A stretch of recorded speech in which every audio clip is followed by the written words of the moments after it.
What is going on, everyone? Natalie Shelton here with FloMarching. As we get closer to the countdown to 2023 WGI World Championships, we're going to do a little recap of what you need to be aware of heading into the April competition season for WGI. So let's get started. First, we're going to be recapping some of the guard action from this past weekend. The Scholastic World matchup that you should keep your eye on. Arcadia High School actually topped Chino Hills High School by a sizable amount of points, with Arcadia winning Scholastic World with an 83.700. In Phoenix, we saw Phoenix Independent take the Independent World class with an 81.200. They didn't have any competition in the Independent World class this weekend, but keep an eye on them. They had a good showing last year at World Championships. And heading on over into Union City, we also saw In Motion Performance Ensemble finished the weekend with a 79.250 in Independent World. Once again, not having any competition in that class.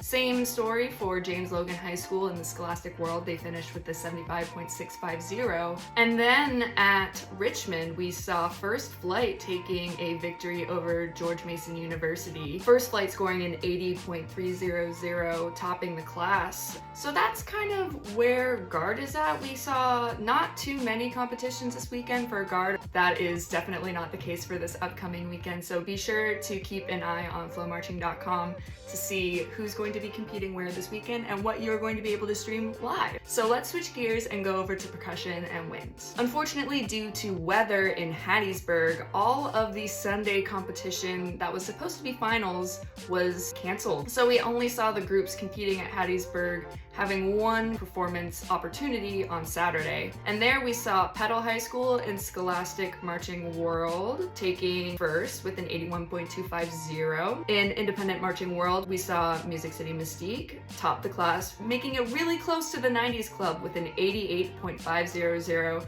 And then heading over to Denver, we saw Blue Knights pull out the victory over Rise Percussion. Blue Knights scoring an 85.000 and taking the Independent Marching World class. At Knoxville, we saw Audio Theater take the Independent Marching World class with an 80.250, and Sparkman High School, they pulled out the victory in Scholastic Marching World with an 85.000. And then switching gears to winds, we saw a mass of Scholastic A winds competition at Hattiesburg, with Bob Jones High School eventually topping the class with an 83.350. And then we saw Ethereal Winds take Independent A with a 70.525. So that is a little bit of a recap of all of the competition that we saw this past weekend. You're gonna wanna keep an eye on FloMarching because this upcoming weekend we've got a huge amount of regionals happening and you are not going to wanna miss a single moment. We'll see you soon.